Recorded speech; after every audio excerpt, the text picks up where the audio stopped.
Good morning. How's everyone doing today? Hello, hello. We have got we're going to try these mics again, y'all. So we wanted to make sure that everybody can hear us as we get ready to get started here. Sarah, you got your cup of coffee? I got it. Okay, and now it's Valentine's theme, just to throw a wrench in this. All right. Good morning. Good to see everyone popping in. Let us know in the comments. Oh, thank you so much, Terry. That's super helpful. All right, go grab your cup of joe, everybody, and we'll get started here shortly.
Hello, how's everyone doing today?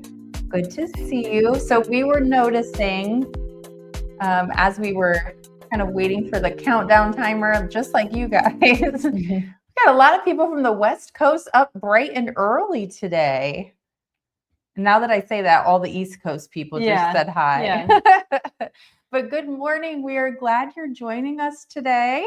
We have something different in store. Yeah, we have a fun, condensed I guess I would call it sew along, but I think it'll be fun. Well, it's a condensed sew along, but condensed in that it's all it in is a lot of one fun sessions. day. Yeah. Yeah. So we're very excited to be here this morning, and this is our virtual makers meetup. So a lot of you already have the Leprechaun Luck design, which is behind us here. And that's what Sarah is going to be teaching on today. She's going to do the heavy lifting. I'm just kind of here hanging out like usual. But we wanted to make sure that you guys all kind of know the schedule for today. So I'm going to pop this up on the screen, and Sarah's going to probably go into more detail as to what each session is going to cover. But I think the most important thing that I want to communicate to you guys is that the link for this, every single session, is the link you're at right now. So if you got a link in your email or via text, it'll be that you can just stay on the whole time. You don't have to hop around or anything like that. And also that these are approximate start times for each session. So if Sarah gets winded and keeps going, we might start a little late in session 2. I thought you were going to say winded and needs a break. Sarah needs a break. So if the 10 a.m. session gets done at 10:30, we're going to take a pause. We're going to put up an intermission so you can use the restroom, so we can use the restroom. Yeah, because we're starting here at 10 a.m. here on the East Coast, and the final session starting at 11:30. So it's going to be a really fun day, approximate start time. So don't hold us to that too strictly, but just know we might throw a couple breaks up in the middle in between. But other than that, I think the next most important thing is, what are we doing in these sessions? And I don't know if you want to go into all of them or just the first one right now. You have a plan. We're going to wing it, and we're going to go. Okay. I'm feeling a little silly this morning, so I'm sorry if I say something. I saw Sharon's comment. She said top of the morning to you. Oh, cute. And I don't know about you, but in my head, I definitely say that with an accent. Yeah, there's certain things. I won't say it with an accent on the line. Why not? But that's just stuck in my head now. But okay, back there to are Leprechaun certain things Luck. you read, then you like sing it or you like say it in an accent. Yeah. For sure. Okay, back to Leprechaun Luck. So what are we going to do today? Session 1, right now, we're going to do a block stitch out. The block that we're going to stitch out, you want to head over to this camera really quick? I do. I really want to. We're going to, thank you. See, you're silly too. Okay. They're actually both right here. So that works out great. The first block that we're going to stitch right now is our Kiss Me, I'm Irish block. So this one's a little different because it has these fun 3D elements. If you've done something with a 3D element like this before, you know how simple and how easy it is to do. But if you haven't, it looks difficult. That's and it looks surprising. If you've never done it, you're like, oh my goodness, how do you do that? That looks a little scary to do. Super, super simple. You're going to be amazed at how quickly this block in particular comes together. And then after that, we are going to, around 10:45, we're going to be stitching out the Leprechaun hat block. We're going to stitch this out step by step as well. This is really just a simple applique block, but super cute. And you get to watch that quilting as it stitches as well for that one. And then we're going to come back at 11 a.m. and we're going to trim, pin, and join our blocks together. So the 2 blocks that we're stitching, we'll figure out what do we do with those after we stitch everything in the block? How do we join them together to create a wall hanging or a placemat or whatever you're using this for? And then at 11:30, we're going to do backing and binding. So we're really going to take this from the very beginning all the way to finishing it. I love it. We're going to aim for about 2 hours. So we'll see how we do. Okay, fantastic. All righty. And I will say too, as we jump in here and get started, I think most of you already have this design. If you do, maybe drop a number 5 in the comments. But if you don't have this yet, which, we released this a while back, and then this is kind of the make it session. But if you haven't, it's really beautiful. As Sarah gets set up here, we'll drop the link so you can get it if you want it. And you can even get it as a download. So if you're like, ooh, I love this, I'm going to get into this with you guys today, and you want to grab those files, There's 9 unique blocks with this really beautiful border, and I absolutely love the quilting that's included with this. It does come in 5 and 8-inch block sizes. And so we'll drop the link to that for anyone who might not yet have grabbed it. All right, Sarah, I'm turning it over to you. And just to piggyback off what you just said, one of the really fun things about this one is the image that she just had on the screen that had all 9 of those blocks together surrounded by the border is beautiful. But what's really fun about it is you can create your own layouts. So you can see we've kind of got a 3 block layout surrounded by the border. And then this one is more of a little mini wall hanging, super cute. And this one, if you were to leave the top border off and the bottom border off and just stitch, your 4 blocks with the borders on the sides, is a great like placemat size. So lots of different things that you can do with those unique blocks. Really cool. Okay. The other thing, I'm going to interrupt one more time. The other thing is typically we do giveaways during launches or workshops.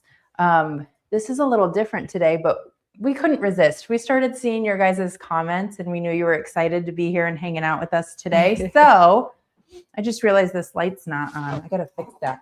So we do have, thank you, a keyword for today. So the keyword is luck. If you're feeling lucky, drop that in the comments, whether you're watching over on YouTube or Facebook throughout the live.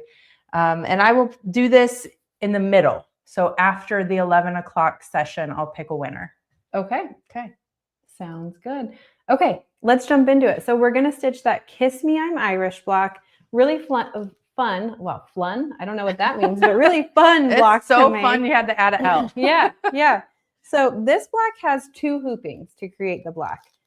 One is going to just stitch out your letters, right? So remember I said those were 3D letters.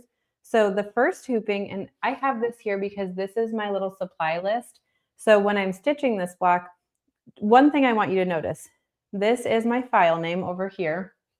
We have 5 letters and 5 kiss. So 5 just indicates the size of your block, and then the block is called letters. Underneath that in red, it says stitch first. And then underneath 5 kiss, it says stitch second in red. And the reason is because you can't create your banner until you have your letters. So you have to stitch your letters first. So I did go ahead and I did that already yesterday. And the way that you create these is you just cut 2 pieces of fabric that are large enough to fit in your hoop. And then you use a heat and bond late to fuse those together. You hoop that and you stitch your letters right on it. So you'll just want to match your bobbin and the thread in your needle. And then you can stitch your letters. It's just 1 file for all your letters. And then you'll just cut those out. I would say about 1/8 of an inch. It doesn't have to be perfect though, but about 1/8 of an inch around all the edges of the letters. That's a really pretty green. Yeah, I like that. It is cute, isn't it? It's got a little polka dot. Yeah, so here's my letters. I've got those. They're all cut out, trimmed, ready to go. So I did 5 letters, stitched that block first. Now I'm going to move on to the second part of creating this block, and that is to stitch the kiss block.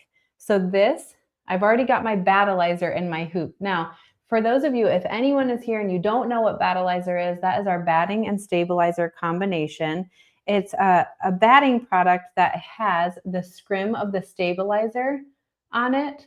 So it creates some nice support for your stitches and just lets you hoop one product as opposed to hooping a stabilizer and then putting a batting over top of it. And it's got nice movement to it, but it still holds up nicely to your stitching. So what I'm going to do now is I'm going to take my hooped battleizer over to the machine and I'll talk you through step 1 that I already did and all the other steps for this block. All right, and as Sarah gets moved over to the machine, I see that Carol over on Facebook as well as Joni both used pinking shears around their letters. And that's super cute and fun idea too. You can absolutely do that. Very cute. Okay. Okay, so like I said, I already did step 1. Let me get some of my stuff where it needs to be. I keep watching the clock. I'm like, I only have 20 minutes. But that's okay. We have plenty of time. And we can go a little longer if we need. But I think we got plenty of time. Okay, so I already did step 1, which was to hoop our battleizer that we just talked about. I placed a water-soluble thread in my needle and I stitched my placement stitch. Now, I did lie a little bit. You should place a water-soluble thread in your needle. I have just a green thread so that we can see it nicely on camera. Okay, so for step 2, that is an optional step. If you like the addition of wool batting, which is just going to provide a little bit more loft and dimension behind your quilting especially, you can add that in step 2. So you just want to cut your wool batting to size that's listed on the supply list, and then you'll just press the edges flat to keep your presser foot from getting caught in it. And then just stitch that zigzag stitch still with water-soluble thread to tack that down. I'm going to skip that for today's demonstration, and I'm going to move on to step 3.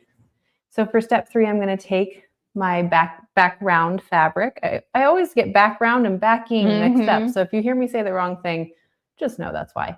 But this is background fabric, and I'm going to align that over my placement stitch.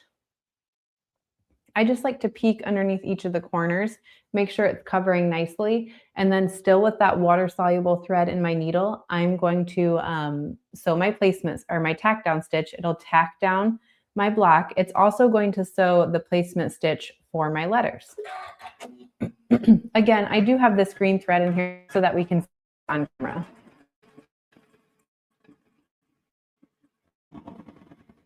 I'm glad I'm the only one who says backing in the background, and I'm like, wait, no, that's not it. I get them also mixed say up. Flip and stitch instead of You do. stitch and flip. Yeah.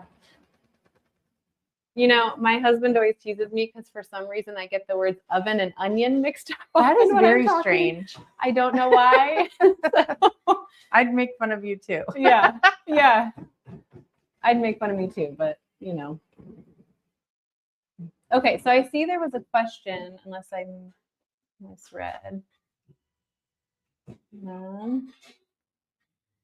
Can you repeat how you did the letters, please? Yes. So the letters and this is all in the instructions, by the way. It'll tell you exactly what to cut. But you're going to need 2 pieces of fabric that's large enough to fit in your hoop for that file. And you'll want to pull up the file on your machine and use the smallest hoop you have that will fit those letters in the hoop, because it's all in one file. But you're going to take those 2 pieces of fabric large enough to fit in your hoop, and then you're going to cut a piece of heat and bond light that's about the same size, approximately the same size, and you'll just follow the instructions on the heat and bond light to fuse those 2 pieces of fabric together. And then after that, you just hoop that fabric, and you'll stitch those letters right on your fabric. You'll just match the thread in your bobbin to the thread in your needle for that.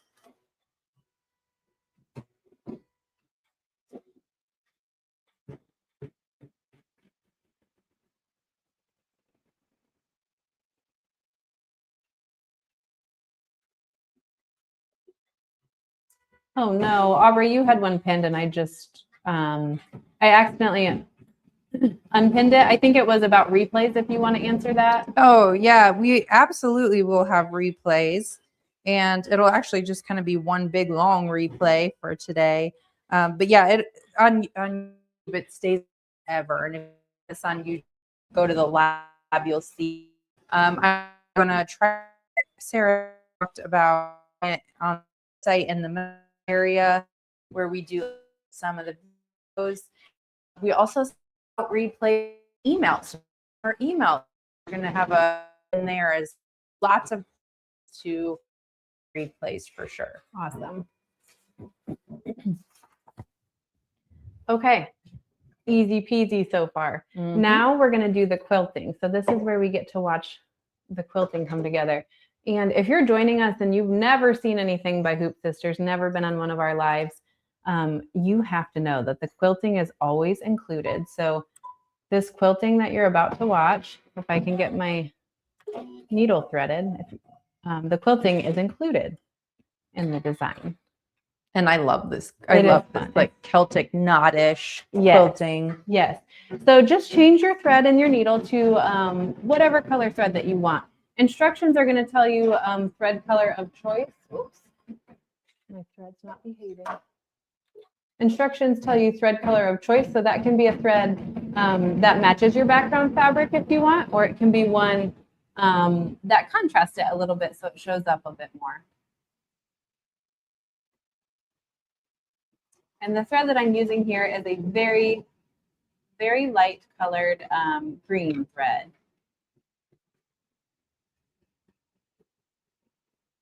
Aubrey, someone says that your microphone is dropping out again. I saw that. I'm just gonna kind of see how it goes as we continue, and we can always make an adjustment. Yeah.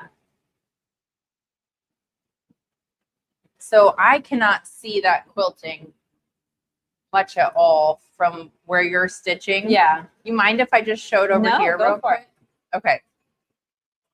So because Sarah's using a very white light thread at the machine, it's difficult to see, but here you can see she used like a golden thread. And if I'm going to move these up even, it's all behind there. Look at how cute that is. So that's the quilting step that she's doing right now.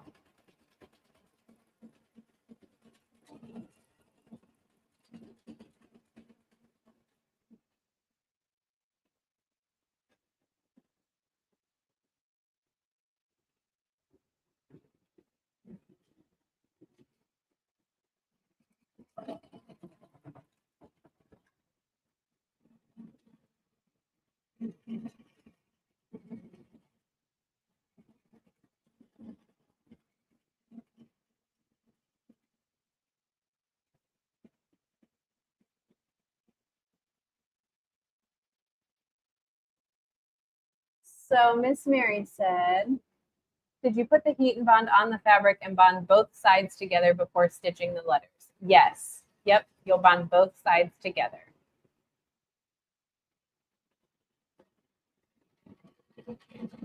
Joan, I feel this in my bones. I feel like January to me felt like the longest month ever.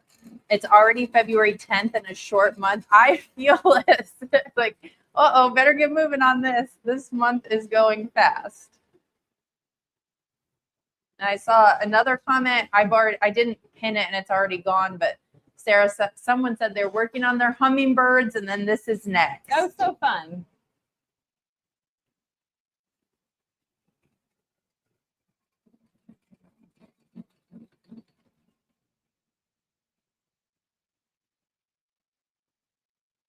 So I know there was a lot of people who were a number 5 in here, meaning you ordered the design, you have it to stitch out.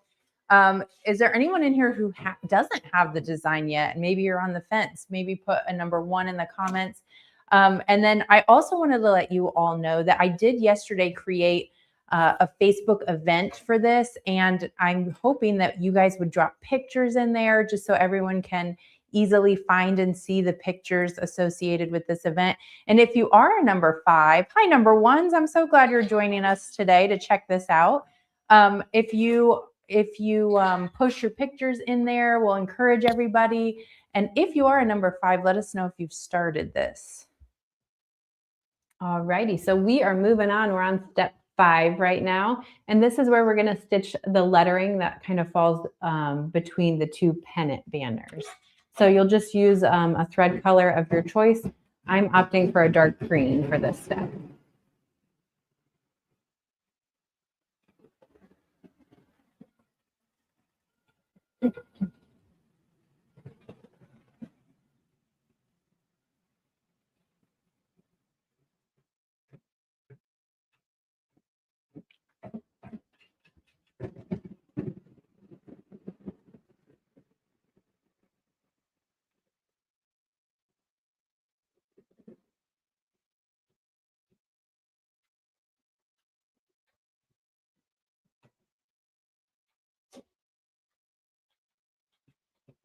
Oh, Joni said she's working on the hummingbirds right now and that this one is already done and hung in her entryway.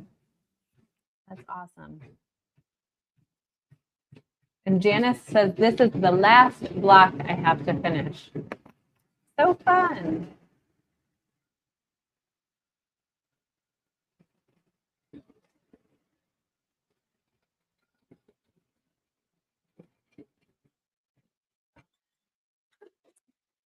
Oh my goodness. Barbara said I was snowed in for 15 days. Wow.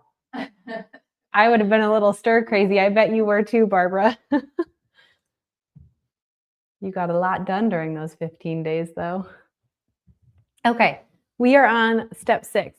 So I split the tack down into 2 steps for our letters. I just think it's going to make it a little bit more manageable when you are tacking these down. So for step 6, the first row is what we're going to tack down. Just make sure you have the right letters. That would be tragic. You could fix it, but it'd be tragic. Okay, so there's my letters. Hopefully I spelled everything right.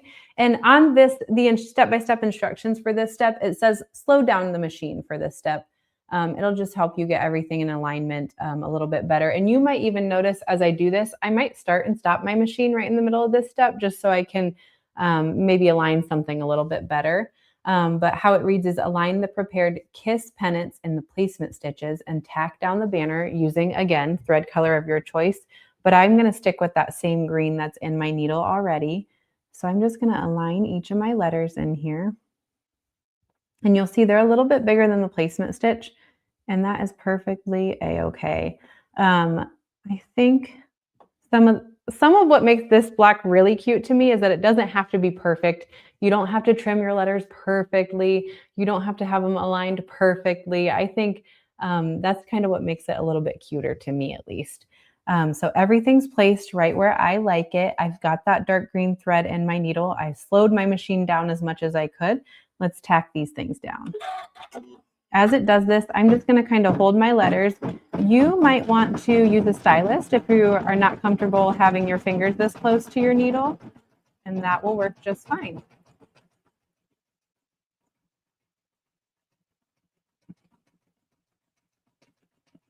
Okay, see how my last letter kind of went a little crooked? I'm just going to straighten it up, and I'll start my machine again.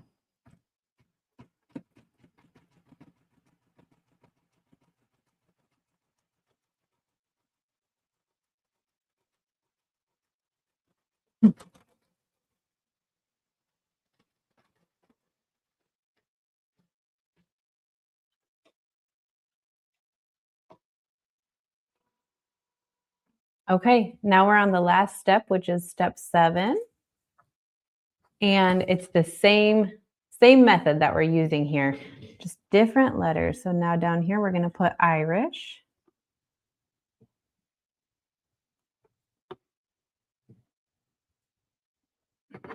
And Darlene said that she's finished most of the board. She cannot wait to do the fun blocks. Oh, fun. I love that border. It is so simple. But I just love the color that it adds to it.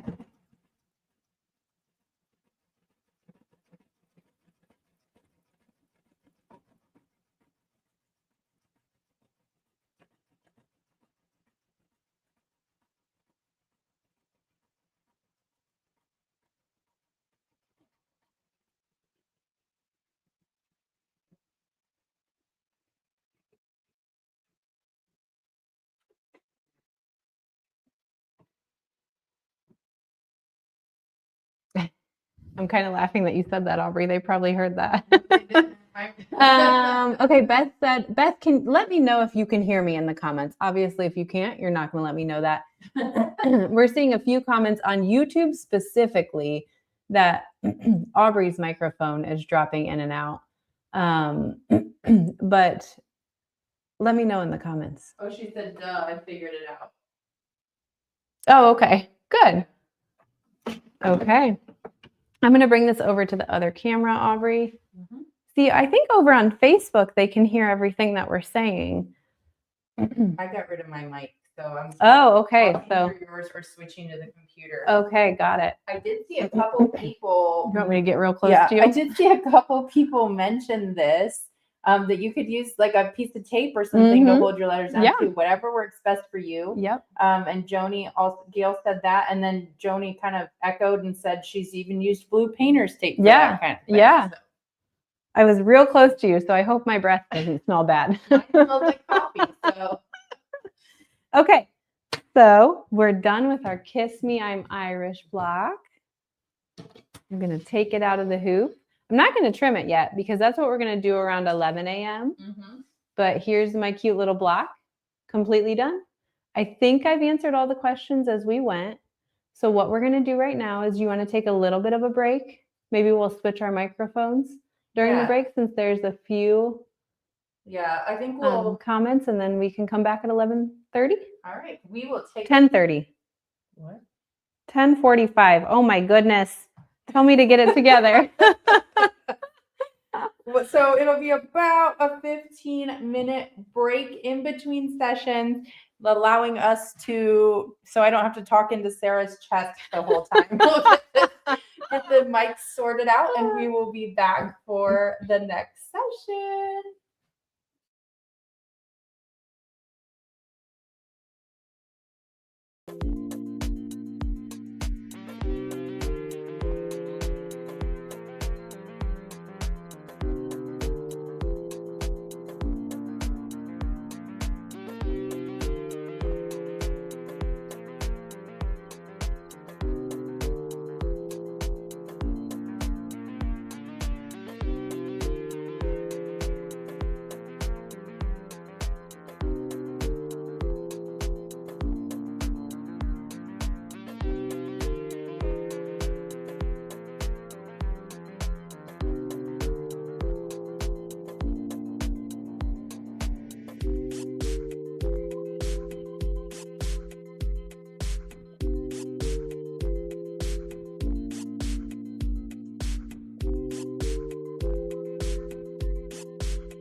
Okie dokie. We've switched our microphones.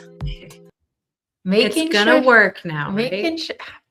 You know, Mike, you would think it'd be super simple to just get a microphone and do the thing. So we're gonna hold to the 10:45 just because that's what we told everyone we were gonna do, and I don't want someone to go to the bathroom and think, "Uh-oh, what happened? I thought it was 10:45." But at the same time, we did have a couple comments, and we also had something else we wanted to share with you before we dive into the next session. Connie can hear us great. Sounds better. Okay, we're just going to keep rolling then with this. Okay, so we did see a couple comments that said this. Yeah, when we were stitching out this black, just a few great tips from you guys. I think a lot of you even did this actually, just to use blue painter's tape to hold this down. Or like a masking tape or something like that. Someone said, oh yeah, it is this comment. Said it's in an embroidery room staple. Yeah.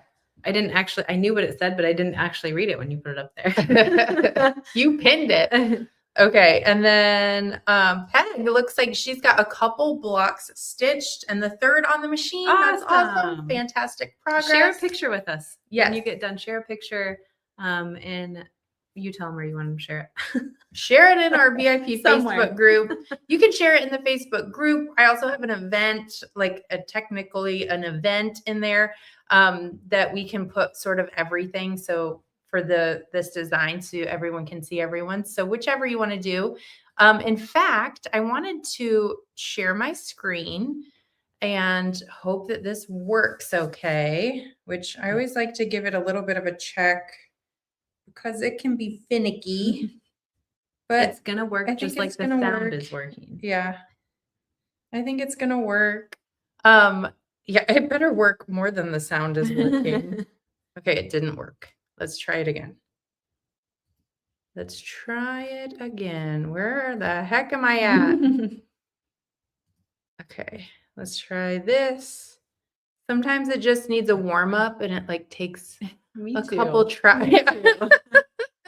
It needs like a cup of coffee to get started.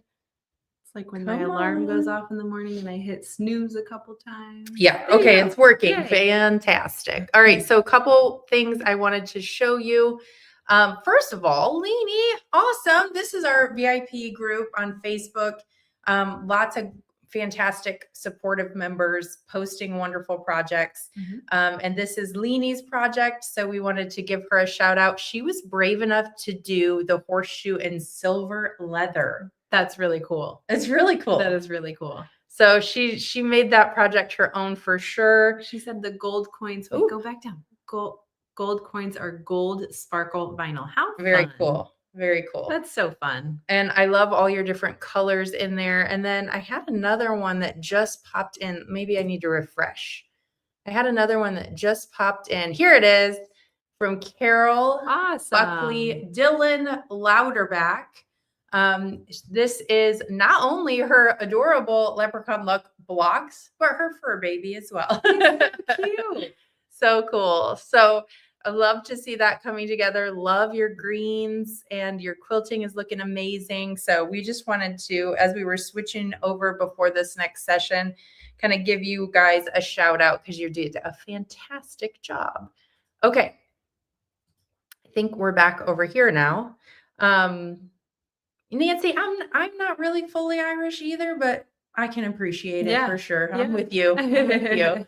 So good. Okay. So anyways, we wanted to definitely showcase a couple of those that we saw. And Carol is on right now watching, and she said, I just have the rainbow and the pinwheel to go. So as long as the fur baby behaves, I think you can get that done today. Happy. Yeah. All right, great.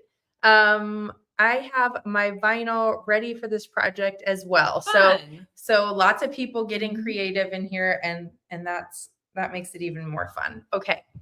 Now the other thing that we have going on, and again, we're heading into that session 2 for Leprechaun Luck in a couple minutes, but we had to share this too because we had a little bit of time in between. Should I show it over here? Yeah, and you know that lighting is just ever so yellow, but let's pull that up. Oh yeah, isn't that cute? It's so pretty.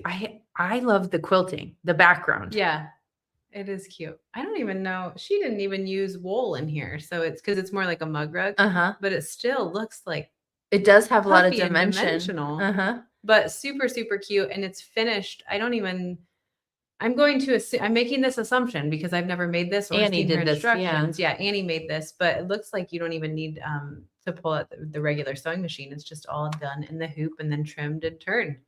Perfect. Super cute. How did they get this? So this is actually the registration gift for our next workshop, which is called Seed Time. And I love like a good play on words or like a pun. And Seed Time is spelled like the herb time, Thyme. So if you don't have a big enough hint after the name of the design and that, if you like those things, then you should definitely join us for our workshop called Seed Time, happening next Tuesday and Wednesday, which is already going to be, I think it's the 17th and 18th in a short month. Okay. Holy yes. moly. Wow. Yeah. Yeah. So we've got that going on. And Nina, if you could drop the upcoming events link, and if you guys go to that page, if you haven't already done so, and you can register for like all the February things right at the top of there, and it'll kick off a confirmation email that has this. So this is a freebie, and it's, that looks nice there cute. too. Yeah. Sometimes it just depends on the camera, but you all know this to be true. In person beats all the cameras. So if you made it, you know that to be true for sure. Okay. Now we are gonna start to get ready for, and you're stitching again. I am. You kind of switched this up on me. I did. But that's great. You know, like I like to keep you on your toes. I love it. Yeah. I love it. Okay. So session 1, Kiss Me, I'm Irish. Let's dive into session 2 for today. And after this session and before the next session, I will draw the giveaway winner too. So don't go anywhere. All right, let's take it over to Sarah for session 2. All righty. So we finished our Kiss Me, I'm Irish block. Done. Super easy. Now it just needs trim. We'll do that in a little bit. But first, I want to stitch the Leprechaun hat block. Super cute, easy applique block. Really simple. If you've never done quilt in the hoop and you found us right now, this is a perfect little demonstration on how to do a little applique block like this. So I have my instructions printed. I have my supply list that I've gone over. I cut all my fabric ahead of time. Now I'm just going to go, I wanted to show the instructions a little bit. Yeah. I'm over here. I'm going to turn my page because I followed with that supply chart list, and I just want to follow my step-by-step instructions. So if you've never seen our instructions, here's like a little peek into kind of what they look like. You'll get an image with each step, as well as the written instruction for exactly what to do. And up here, there's also kind of a little diagram of where fabrics go on the block. So now let's head over to the machine. I'm going to hoop my battleizer, and then we're going to stitch out our leprechaun hat block.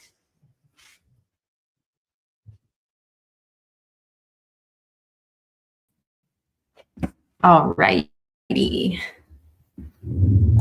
So let us know in the comments again if there's any audio issues, anything like that. Please let me know, but I think we're good for right now. So we're just going to dive into it. So for step 1, I've got my battleizer in the hoop, which again is that batting and stabilizer combination. And with a water-soluble thread, you would want to sew your placement stitch. Now again, I did that with that dark green just so we can see it really nicely on camera.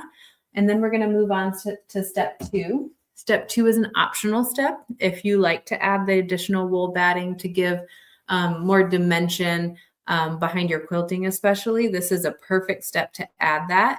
It's built right into the design. So step 2 would tack down your additional wool batting. You'll just cut that to the size listed in the supply list and press the edges so that they don't get caught in the presser foot. I'm skipping that for the demonstration and moving right on to step 3. And this is where we will align our background fabric right over our block. And then we're going to sew the tack down as well as the placement for the applique using a water-soluble thread. Okay, so here's my background fabric. I've got it aligned over my block. I'm going to lift up under my corners, make sure it's aligned nicely, and then we'll sew our tack down.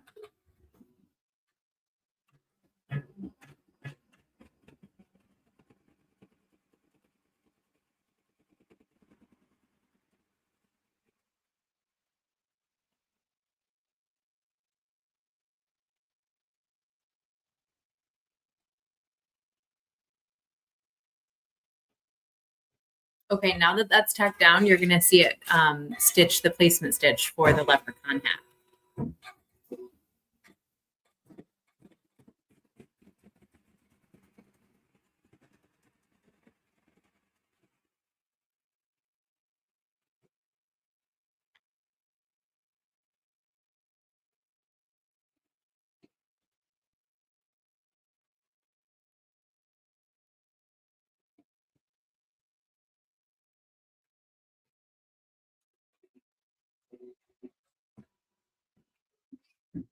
Okay, now we are moving right along. We are going to move to step 4.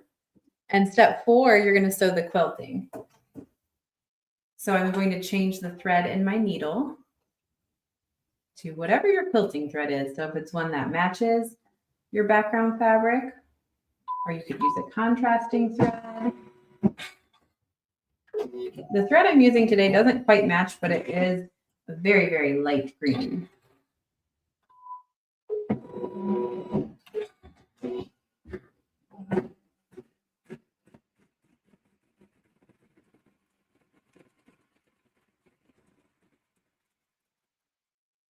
If you have any questions, feel free to put those in the comments and we will get to those.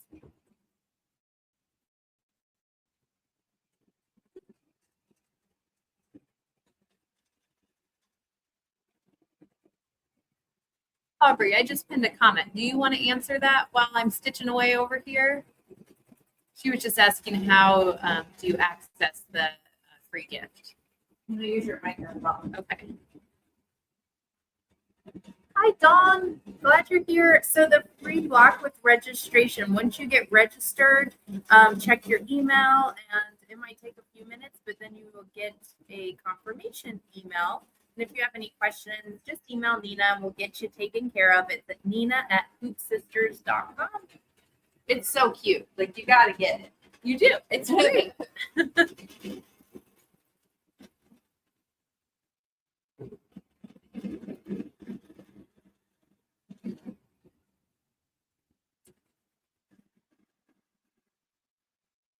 Oh my goodness, Winnie. She just got out of minor surgery and she said, I couldn't miss you all. Well, I hope you're doing good, Winnie. I hope you recover well and rest up.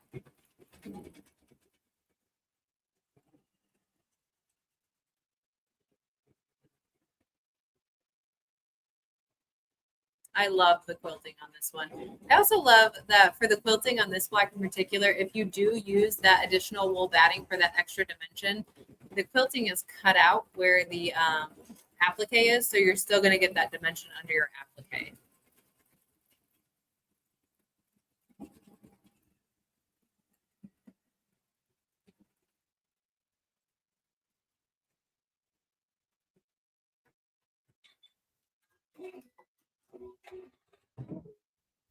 All right. So the next step is step 5. So for step 5, this is where we get to tacking down our applique, our fabrics for our applique. So I'm going to change the thread in my needle back to that dark green thread. This step is going to tack down my green fabric for the hat. It's also going to stitch some cute little details on his hat. So you're gonna want to use a thread that is a bit darker than your fabric or a bit lighter depending on what shade your fabric is. You want those details to show up. You don't want them to blend right in. So again, I'm gonna take my green 1 fabric. I'm going to align it over my placement. And I'm still kind of peeking up under each of the corners, making sure it's covering nicely. And then with a thread that's slightly darker or lighter than your fabric, we're gonna tack it down.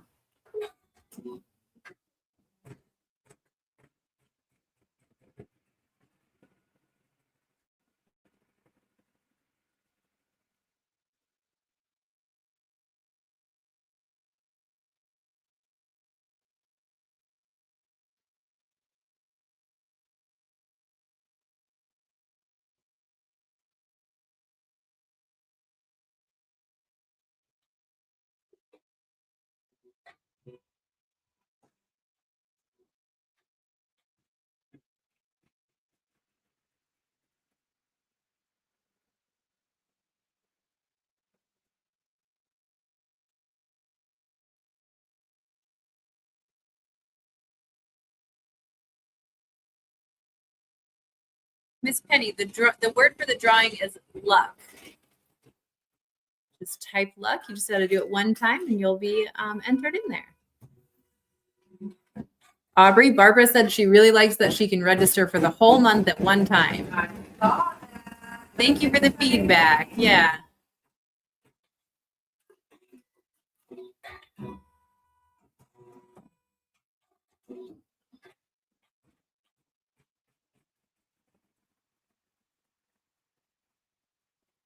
Janie said she's working on the borders right now and looking forward to assembling all the blocks. It's so fun when you can put them together and you can kind of see all your hard work come together and what it'll look like.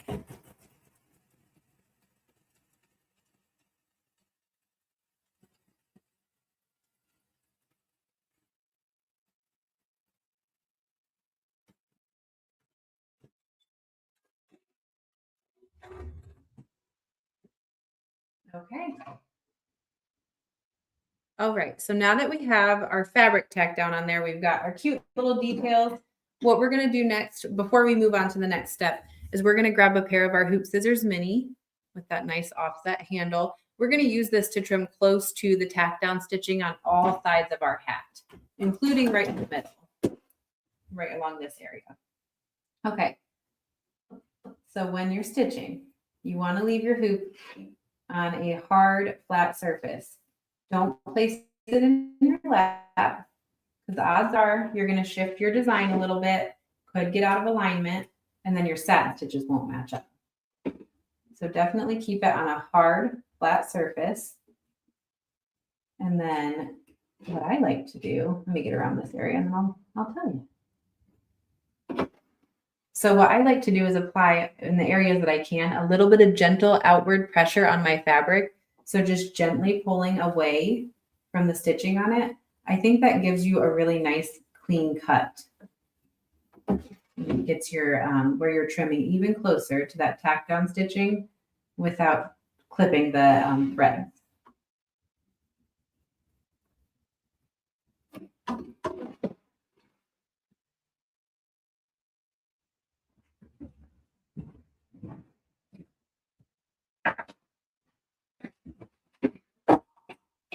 You gonna say something?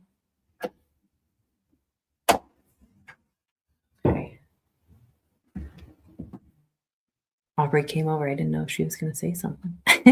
I see, Julianne, you haven't received your fabric kit yet. I'm sorry about that. They did all ship out yesterday, so it is on the way to you. I think you'll still have time to finish up your blocks in time for St. Patrick's Day. I almost said Valentine's Day. That's where my head's at this week. We blame Snowmageddon because we didn't get that fabric till. Yes, yeah, yeah. The snow. I don't know if how many of you live in an area that got a bunch of snow a couple weeks ago, but that did slow things down a little bit for us as well as manufacturers. And then Wanda said, "Is my comment showing up?" I don't know. That comment's showing up, Wanda. If you asked another question, we might have missed it. Feel free to please ask again, and we'll keep an eye out for it. Okay. So we are on step 6. We have our fabric all trimmed up. For step 6, we're going to take our brown fabric and we're going to align that over the placement stitch. And now you're just going to peek up underneath each of your edges, make sure it covers nicely. I kind of hesitated for a second just now because I think when I cut this fabric, I cut it for the 8-inch block. So it's quite large. So it covers fine, but you're going to place the fabric on there. Peek up underneath each of the sides, make sure that everything is covering nicely, and then you'll use a thread that matches your fabric to sew your tack down. So I'm going to go ahead and switch my thread.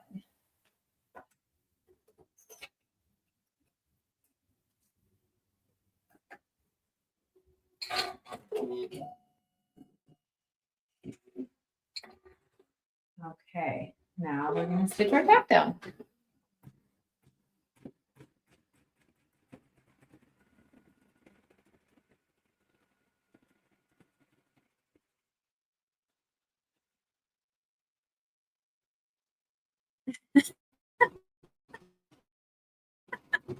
Okay, I'm laughing at this comment. Yeah. She said, "Oh my gosh, I did buy this fabric kit." That is funny. That's so funny. Okay. Everything's tacked down. So take the same steps right here again. We're going to use our hoop scissors mini, and then we're just going to trim close to our tack down stitching. How am I doing on time, Aubrey? Am I talking too much? You're close to time, but talking it's too okay. much? We'll just roll Okay. right into the next Okay. section when you're done. No worries. I don't want to skip the good stuff. We gotta do all these fun steps, right? Okay. So one thing that'll speed us up a little bit though, I did plan ahead of time, if you can imagine. Aubrey's my sister, so she might give me a little grief. No, you're a planner. I can imagine. And I did the satin stitching because the next step that we were on, which was step 7, was to sew the satin stitching around the hat using. Aubrey, will you go grab my charger for my computer? Uh-oh, yeah. Sorry. To sew the satin stitching using a thread that matches the green fabric. So I did go ahead and I did that ahead of time. Save us a few minutes from watching those satin stitches, but we are going to do steps 8 and 9. Step 8 is to sew the satin stitch using a thread that's fabric right around. I've got just a brown thread in there that matches my fabric. Thank you.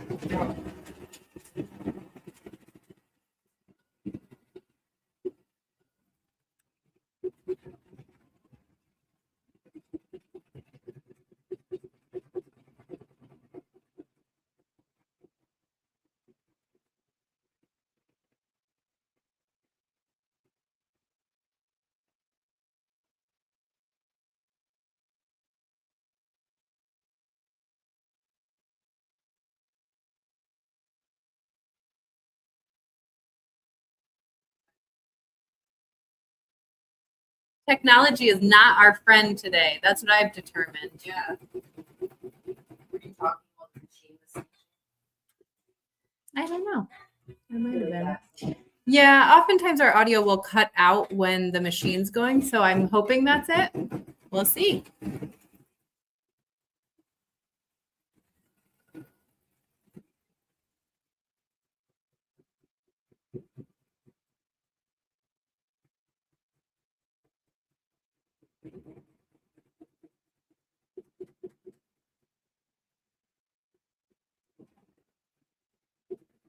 Maureen said she's going to start hers this weekend, Aubrey. Ooh, perfect timing. Thank you for saying that, Peg. I think you're right. I think I was talking before the machine was going.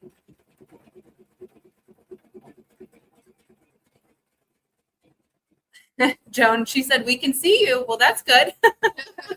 We got that going for us, don't we?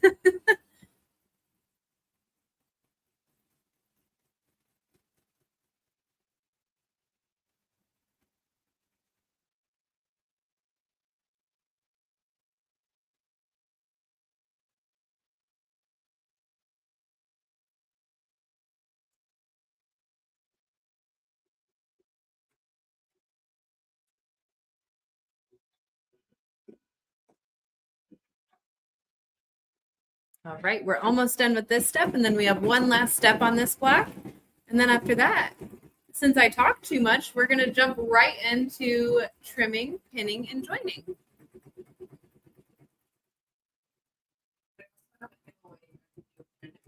Okay. Oh, Penny, you just said I'm making Hoop Sisters placemats, and as soon as they're done, she's moving on to this. I saw yours. You posted it in, I think, our VIP group. It was really, really pretty. Nice work. Okay, last step. So last step, we're just going to stitch the buckle. You can use a yellow or a gold thread if you're very adventurous. I think a gold metallic would be really cute here. I'm not going to be quite that adventurous right now because metallic doesn't always play nice. So I'm going to use this kind of yellowy gold thread in my needle, and we'll stitch the buckle.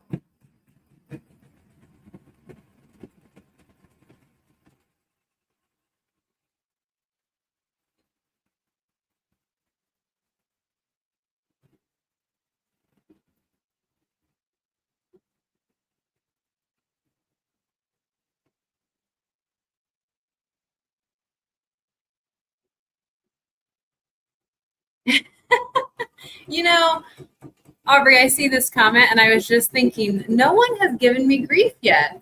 I have moved on from always threading it myself to using the automatic threader all the time. I'm smarter now, I guess. You're growing.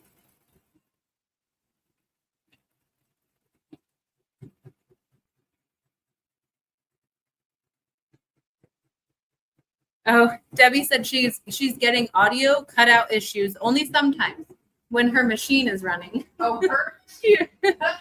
You guys are funny.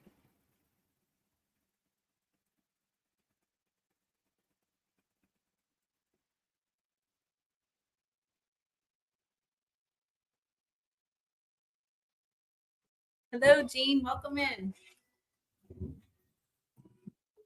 Okay. So here is the cutest little leprechaun hat block. So now we stitched our block. We're done. We're going to jump right into, because we're a couple minutes behind, but that's okay. I'm still having fun. Hope you guys are too. We're going to move over to the cutting table and we are going to jump into session 3 of our little sew along today. And we're going to trim up our blocks and show you how to join them together.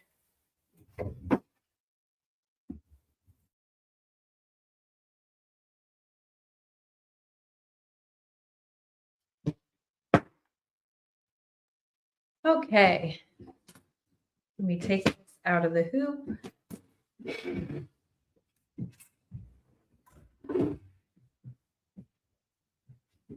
All righty. Oh, man. Give me one moment. That's a little less yellow, I think. I don't know why it's doing that. I know. Okay. So now we're going to start session 3, which is where we show you how to trim your blocks, pin them, and join them together. So one of the things, after you make your block, you're going to need to trim it up so that you don't have all this bulk in your seam allowance. Because if I just trim a 1/4 inch through all layers, I'm going to have that battleizer still in my seam allowance. And I want to remove that if possible. Can you actually hand me, sorry, I left it over there. How you do that is you use the Trimmer by George. There it is. And the Trimmer by George, if you're not familiar with it, it's an acrylic ruler that has this nice metal lip on the edge of it. So the metal lip is what's going to protect the front of your block, and you don't want to slice into it. So the front of your block that you just stitched, while you trim that battleizer right up to the basting stitch so that you don't have so much bulk. So how you use this, and I should just show you, if you've never used the Trimmer by George, the way that we used to do this was to take an acrylic ruler, kind of fold your fabric back, lay your ruler down and try to like line it up as best you can. Inevitably, you're going to slice into your block more times than you want to, right? And if you slice into it, it's kind of a trash block. You have to start over on your block. But since we have the Trimmer by George, you can take that metal edge, shimmy it up underneath the fabric on the front of your block, and then lay the trimmer down. And then what you're going to do is just take a nice little gentle tug on your battleizer to get that metal edge as close to the basting stitch as possible. Just do a visual, make sure no fabric is peeking out. And then I'm going to use a 60mm rotary cutter to trim away the battleizer. 60mm, the reason that we say this is because you do have that little extra additional height from that metal edge. Okay, I'm going to turn my block over and do the opposite side now. So stand up your ruler on that metal edge, shimmy it underneath the fabric on the front of your block, a nice little gentle tug to get that metal edge as close as possible to your basting stitch, and then trim it away. I'm going to keep going with this. 2 more sides. And I will say there is the caveat to trimming your blocks is if this is a border block and you'll have binding sewn to one side. So let's say you were turning this into a placemat. You're not adding the border to this side of your block. You're going to have binding on this side of your block. You would just trim a 1/4 inch through all layers. But since for this block, we're going to have a block joined to each side, I'm just going to remove all of that battleizer right up to the basting stitch. Joan says she loves the word shimmy. Shimmy. That's It cute. is a good word. Okay. Our block is trimmed up with that battleizer removed on all sides. Now we just have the fabric on the front of the block to deal with. And that's really simple. We're just going to trim a 1/4 inch from the basting stitch. So I just turned my trimmer by George over instead of using it this way. I'm going to turn it over and lay it flat to use the acrylic ruler side. And just trim a 1/4 inch from the basting stitch.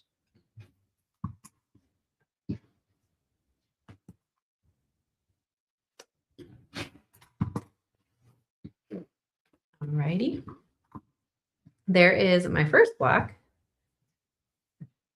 Let's do our second block. A leprechaun hat block. Now we're going to trim our Kiss Me I'm Irish block the same way. So stand it up on that metal edge, shimmy it underneath the fabric, set it just for you, Joan, and then 60mm rotary cutter. And I like to trim opposite sides of my block first, and I'll tell you why in a second. I don't always do it, but sometimes it gives you really nice scraps that you can reuse.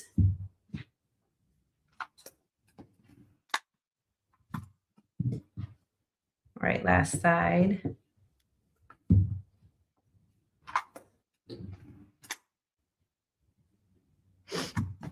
All righty, I've got the back trimmed. Now I'm just going to trim a 1/4 inch from the basting stitch through that top layer. And one of the things about quilting the hoop when you're trimming these, you don't have to be perfect. You don't have to trim a perfect 1/4 inch from the basting stitch. You don't have to make sure that your block is perfectly square, because when you join your blocks together, you are going to join from the basting stitch that is digitized to be perfectly square. You're not going to join from the raw edges. Okay, here are our 2 blocks all trimmed up nicely. So I will say for this one, you see how I have that dark thread right there? I had a dark green thread in my bobbin from stitching my letters.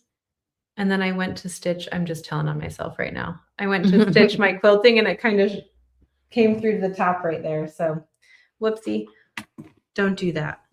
Okay, so the reason that I like to trim opposite sides of my block first is because it will give you scraps that are typically equal length. It also should give you kind of a straight edge to work with. If you don't have a straight edge, you can straighten up one of the edges. But when you get scraps that maybe aren't quite big enough to go in your hoop, need to be just a little bit bigger, you can use those scraps to make what we call frankenbat.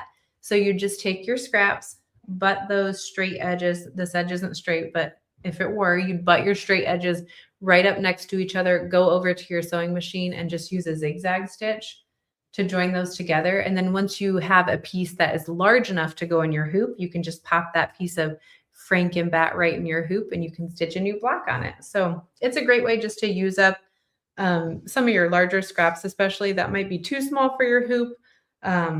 But you don't want to throw those away. You want to use them. So definitely do that if you come away with some scraps like that. All righty, I'll throw this over here. So now let's move on to pinning. I also like this comment. Yeah. Gail has been a long time customer. Hi, Gail. Good to see you. I think Gail lives in Alaska, by the way, if I'm not mistaken. Sounds familiar. I think it's Alaska, Yeah. maybe. Not to give away her location. I bet Gail. it's beautiful. But Gail's been doing it a long time too. And she also said you can do the frankenbat, but you can also kind of like have a big long thing of battleizer and kind of move it along too. So that's another really great tip. Yeah. Anytime that you can not waste something right. and use it, Yep. do it. Mary said, when using frankenbat, how many times do you use it? So I think I'm thinking what you're asking is like, how small of a scrap would you use? That really just depends on you and what you want to use. I think I have seen people use smaller scraps before to do it. And I guess my biggest tip is it depends on you and how long you want to save your scraps for, how much you want to join them together. It does get to a point where you're going to have such a small scrap that you're just going to have to toss it, right? And I've even seen some of our customers will have like a bin they throw it in, and then they have like a morning where they'll just Frankenbat. That's what they do. So it really is just up to you, I think, Mary. But yeah, I would save all my scraps in that little bin, and then I would go through it one day and decide what works and what doesn't. Okay, so now we get to move on to pinning. So we have our blocks all trimmed up. Now we can join them together. So I'm going to teach you, we teach this almost every time we're live. We teach it many times, but I think there's so much value in this technique. If you've never done it, I highly recommend that you try the anchor point pinning technique, because I think it will make joining the blocks a lot more fun.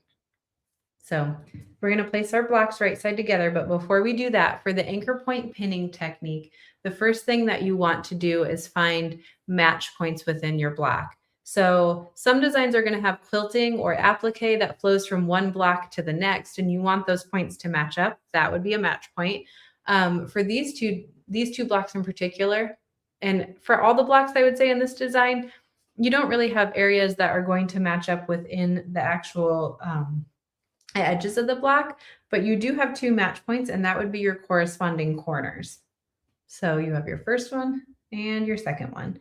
So what we're going to do is we're going to place our blocks right sides together, and we want those two match points to match up after we join our blocks. So I'm going to start with a pin that we're going to call our anchor pin. Right at the corner on the basting stitch, I'm going to go through my block and then through that corresponding match point on the other block.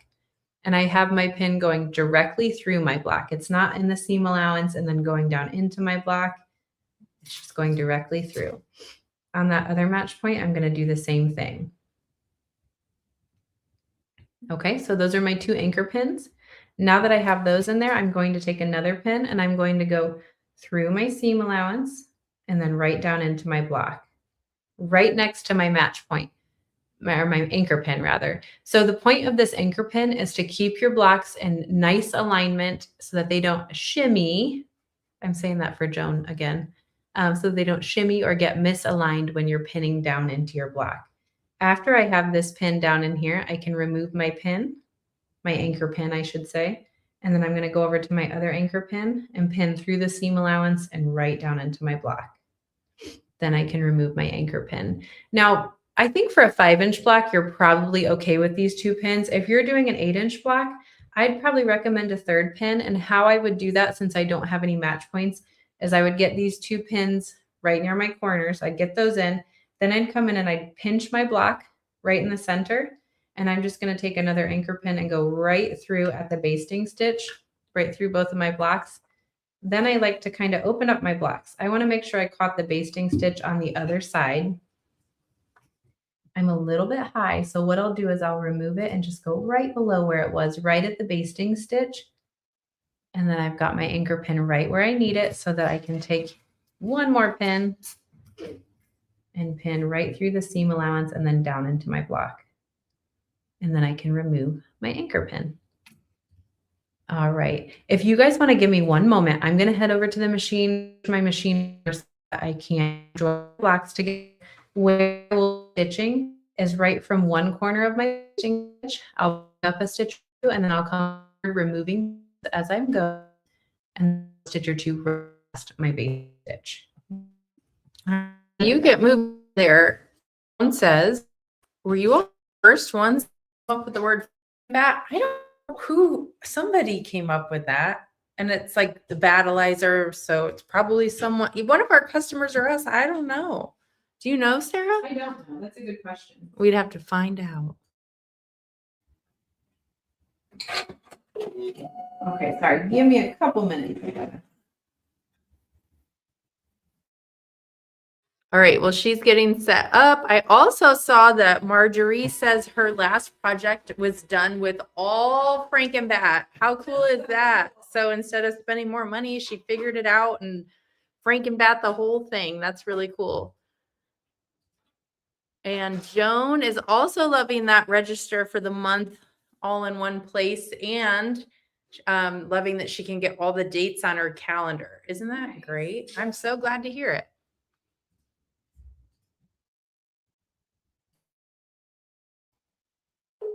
Okay. Oh, you unmuted me. Thank you. Good.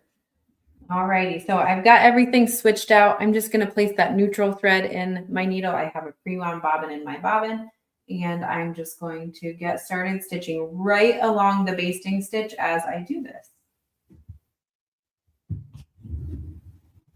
I thought it's not there anymore. Okay. I thought there was a foot on this machine. Annie must have come and stole it.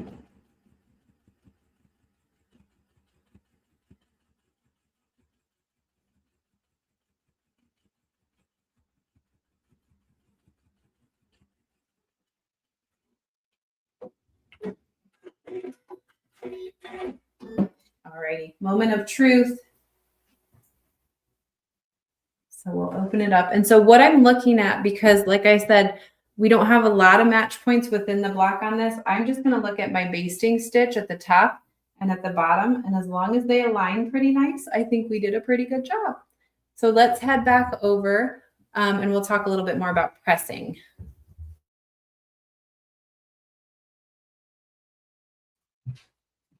Joni, I remember this. So when we had that UFO competition, she posted a picture and she had no, I'm not going to call you out, Joni, but I am going to call you out. A huge pile. That's awesome. That is amazing. Okay, so let's talk a little bit about pressing. So I did not use wool in my blocks. So I can just take this over and we like to press our seams to one side. So I can press it on the back, can press it on the front, and I'll be good to go. If you use wool in your blocks, that is where, and I don't have one with me, I can show you one in our very final session in a few minutes, but that's where you'd want to use a strip stick. So a strip stick is essentially a wooden doll that is cut in half, and so it has a flat side and kind of a rounded side, and then it has a covering on it. Then you'd place your seam right over that wooden doll on that. I can never say that word, by the way. That's another word I can't say. I know. It is a hard word. Yeah, but place your seam right over that rounded edge. It kind of lets your block kind of fall flat and away. And then you can press just the seam. The reason for that is because when you have wool in your block, if you just lay it flat and you take an iron and you put it right on top of it and you start pressing, you're going to press all of your wool flat. That is not fun because then you put your wool in there for no reason. So make sure you're using something like that. Even I know some people have used a rolling pin in the past. But so those are some things that you're going to want to watch out for if you're using that additional wool batting in your blocks. If you're not, again, you can just lay it flat, press your seams to one side, and you're good to go. When you have more than one row, so I've got these two joined together. When you're adding this row onto it, you just want to make sure that you're alternating the directions in which you press your seams. All of that is in our instructions, so you'll get nice little reminders on all of that, but those are just some of the tips that I wanted to share for today. I love those little 3D pennants. They're really cute. What else do you got before we do backing and binding? A little less than 10 minutes until we jump into that. Yeah. So I actually think we could do the giveaway now. What do you think? That's a great idea. I love it. So let's do this magical screen share that is going to work beautifully. Yes, it is. And I'm just going to confirm that it's working beautifully. Sometimes it needs a little extra love. So let's see. Oh, by the way, it looks like it is working. If you have not yet typed the word luck, now's your last shot at doing so before I hit the draw button. So in order to participate, you just have to type the word luck, whether you're watching on YouTube or Facebook. You just have to do it the one time. It'll get you entered. And it looks like a couple more people jumped in on it. So that's great. I'm going to go ahead and draw this. And so what this person is going to win is $50 in Hoop Sisters store credit. And that's always fun. All right, Miss Margaret Ray I should not be a school teacher. Kavarian. That's a cool name. That is a cool name. Well, congratulations, Margaret. Yes, Margaret. Okay, cool. So Margaret, thank you for joining us live and participating. Margaret, what you are going to want to do is email Nina. You have 5 business days to do so that she knows what account to put that in. And then you'll have $50 in store credit so you can go shopping over on our website. So congratulations. And I just think too, Sarah, I say this a lot, but we have the best audience, the best people that hang out with us in the comments, because I always know that after I announce the winner, they're going to get all these congratulations in the comments, which today we've gotten as well. So that's fantastic. Okay. And then we're getting ready to move into the final session today, which is backing and binding. And I also, during this, have approved another picture. Cool. So you guys are active and you're working on your stuff, which is awesome. I also wanted to say hi to Sharon. Sharon became a fan of Hoop Sisters when we did the Ohio Shop Hop. I guess it would have been not last year, but the year before. 2 years ago, yeah. So that's great. We're super glad that you found us through that. Okay.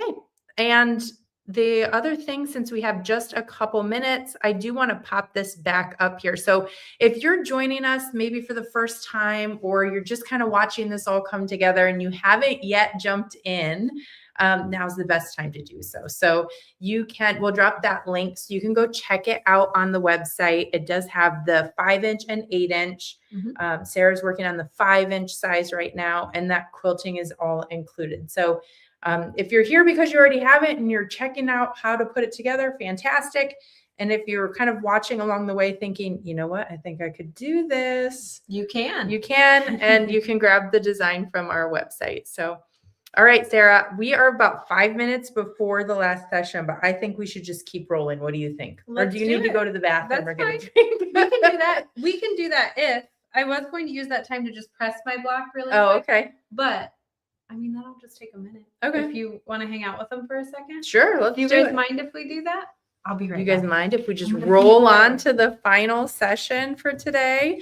Also, I am going to pop Nina's contact information up on the screen because we are not one of those companies where you can't figure out how to get a hold of us.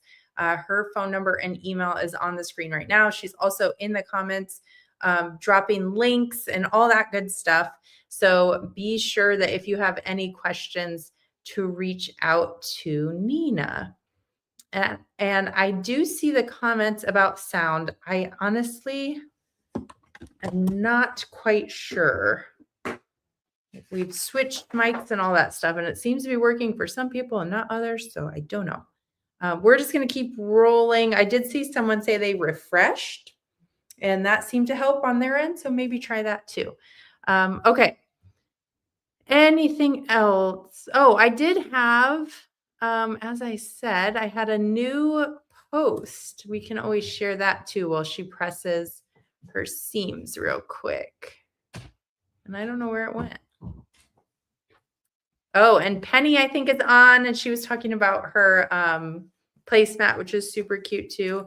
Okay, I can't find the post now, and Sarah's already back, so I'll just turn it over to her for our final session of our virtual maker meetup, which is the binding and backing. Okay. So for this one, I've got my assembly document right here. What's in the assembly document is really trimming instructions and then just how to join your rows together. We're going to go in a little bit more detail here with the backing and binding. So you can see page 2 has the trimming instructions. It's kind of color coded and tells you exactly how to trim each side of your block. And then here is like block assembly instructions, how to join all your blocks together in each of your rows, and then how to layer and quilt it. So we're kind of focused on like that layer and quilting, finishing it up aspect. So let's do it. So I've got my cute little mini. I'm going to actually finish this one and keep it, I think. Oh, I have a habit of not finishing. You do. Them, but I well, think you finish it the first time, and then the demo time, you're like, okay, I already made this. Yeah. Okay. So let's do backing. So this design in particular lends itself best to a one-piece backing. So a one-piece backing just means that you've joined all your blocks together and then you have an unfinished back and you're just going to use one piece of fabric to finish it up, kind of like we did on our samples, okay? Super simple, really quick method to finish up your quilts or your wall hangings, whatever you're making. So what you want to do is you want to get your backing fabric and you want to cut it so that it is approximately 1 inch, you have approximately 1 inch overhang on all sides, right? So that's about what we've got right here. And I'm going to place my backing fabric right side down. And then I take my joined blocks together and place those right side up, right on top of it. I don't find that you need to tape your edges or anything on your backing fabric. Maybe if you're working with something a little bit larger, you might want to do that, but I don't think you need to do it for something smaller. And I'm not just talking about what I have here. I'm talking about the whole final sample with that we've shown you before with the 9 blocks plus the border. So what I'm going to do is I'm going to pull out my quilting safety pins. And I like to use a pin in each of my blocks, avoiding your seams. If you have an 8-inch block, I've got 5-inch here, by the way. If you have an 8-inch block, maybe there's some areas where you want to put 2 pins in each block. But for my 5-inch, I'm just going to use 1 pin in each block, avoiding my seams. So I'm just going to kind of come in, put my pin in, and then 1 more pin right in the middle of his hat. And like I said, if you want to go off to the sides a little bit more, you can do that with a 2nd pin if you want. Obviously, you want to make sure that that caught and went all the way through to your backing. But after you've got it pinned, then you're going to go over to your machine and you're going to use a serpentine stitch right in the ditch. If you want to, feel free to use a straight stitch. That's totally fine. It will blend in even more. But I like to use a serpentine stitch. It's a little more forgiving than a straight stitch. You don't have to be right in the ditch. It's going to kind of meander back and forth. It also does help your finished product to lay a little bit flatter. It'll help it lay a little flatter. So that's another tip. If you are having trouble getting things to lay flat, use that serpentine stitch in the ditch. And then after you do the stitch in the ditch, and all of your seams, I just have the one. I'm going to use a basting stitch and just baste right in the seam allowance around all of my edges. I'm going to head over to the machine and I'm going to switch out some of my threads. We'll talk a little bit more about which threads to use for this, and then we'll go ahead and do that.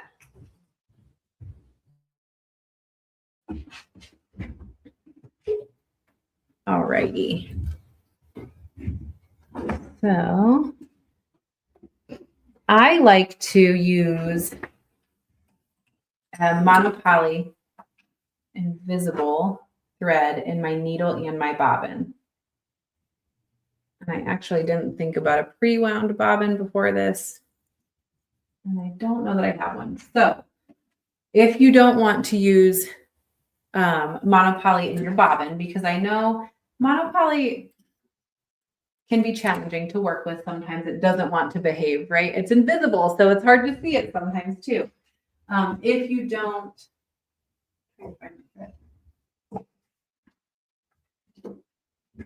don't, like to use the monopoly in both the needle and the bobbin, then what I would recommend is using monopoly invisible thread in the needle, and then using a thread that matches your fabric in the bobbin.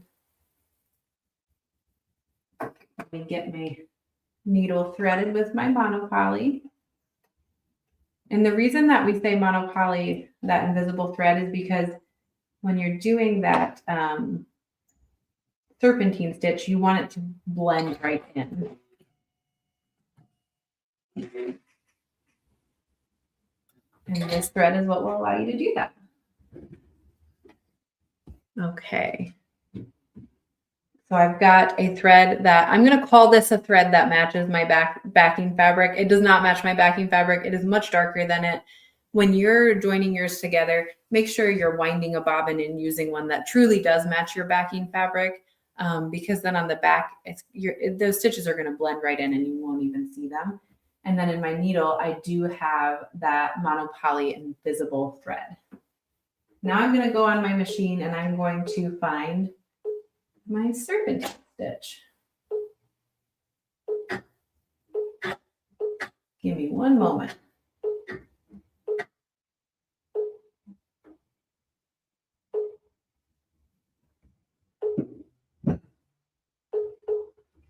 All righty.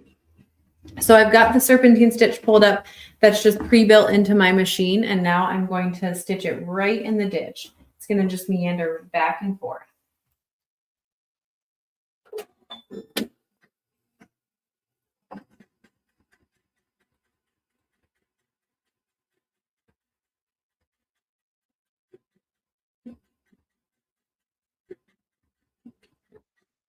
Okay, I stopped it right there because I want to share this tip.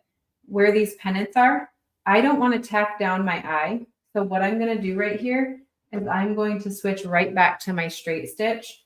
And my needle might jump a little bit, but it's right in the middle right there. So I'm just going to use a straight stitch right down to the edge of my block. Again, I just don't want my serpentine stitch to tack down my pennant because it's so stinking cute. Yes, that is a walking foot. Okay. So I've got my serpentine stitch there. It blends right in because of that monopoly thread. But then on the back, you can see, because I used that darker thread, you can see that. I would recommend trying the monopoly thread in your bobbin because, again, it's going to blend in just like it does on the front. Or just use a thread that matches your fabric in the bobbin. All right. I'm going to keep going with the thread I have in my needle for this next step. And I'm just going to baste right along the edges, right in my seam allowance on all these edges.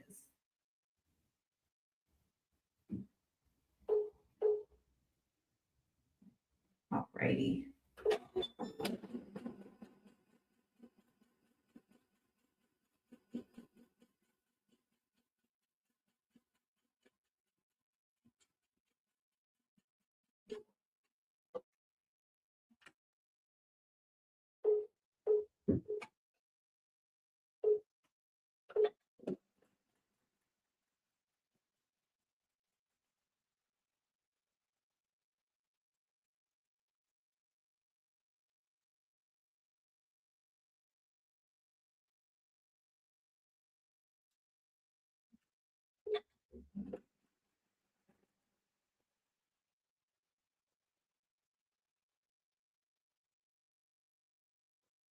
All right, last try.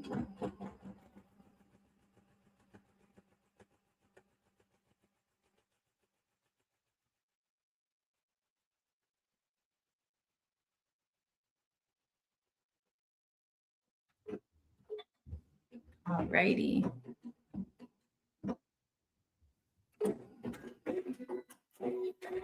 Okay.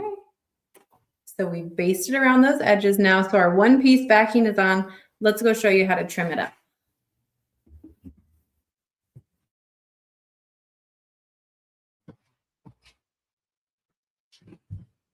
All righty. So here's what we just did. You can kind of see the outline really nicely right there of exactly what we just did to add our one piece backing. Now we can remove these quilting safety pins. You got questions for me? I do. Oh, Sharon said, are the pennants loose? Yeah. So yeah, they are down here. They're kind of a 3D element on here, but they're tacked down to the block right in the hoop with in one of the steps that's in the block right at the top. So it's like a little pennant banner. I love it. Yeah. I think I said when we first talked about this, I thought when you were doing the design that they were just going to be flat. And I was like, that's so cute. Yeah. And then I saw that they were actually like 3D. I was like, oh my goodness. Yeah. Okay. Carol said, do you adjust the length and width of the serpentine stitch? Carol, you can just use the serpentine stitch that is built into your machine. And you might find that maybe you personally want it to be a little bit longer or a little bit more narrow, but I would recommend starting with the one that is built into your machine. And feel free to play around with it, like I said. Mm-hmm.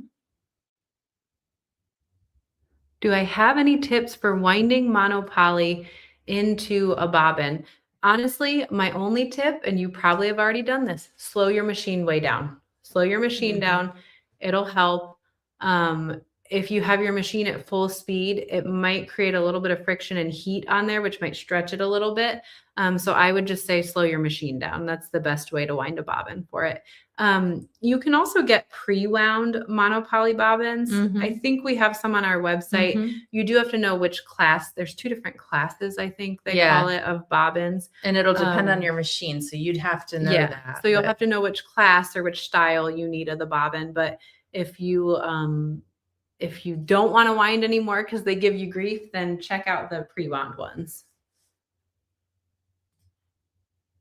You can keep going. I'm just starring a couple that we might want to answer when you're done. Okay. So I'm going to put my little pins away. We're done with those. Here's I lied. Here's actually one I think you should answer now. I have Vanish thread. Do I need them on? Yes. So Vanish thread is a water soluble thread, so it will wash away. Mono thread is a monopoly thread. Let me go get a bobbin or a spool, and I'll show you.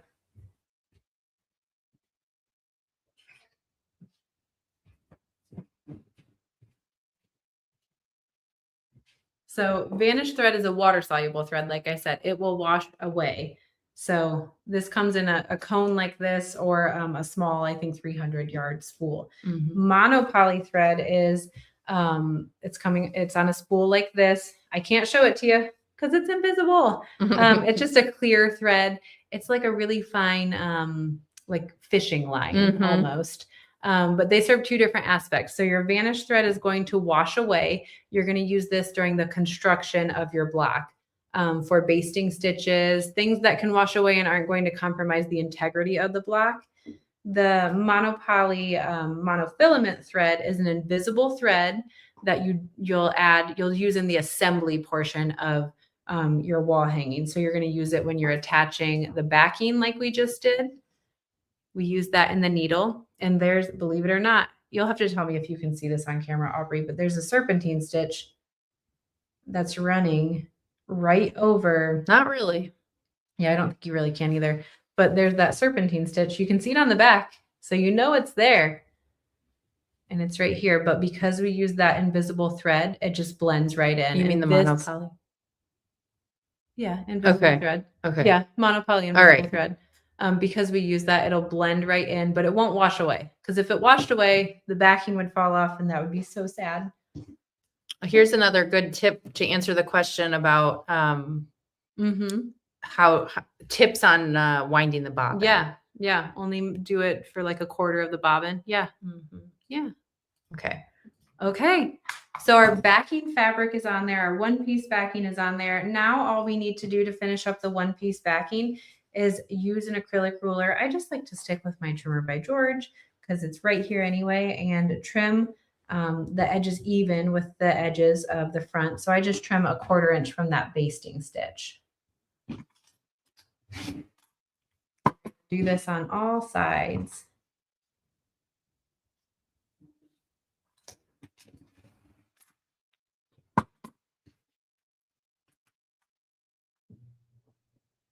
Easy peasy.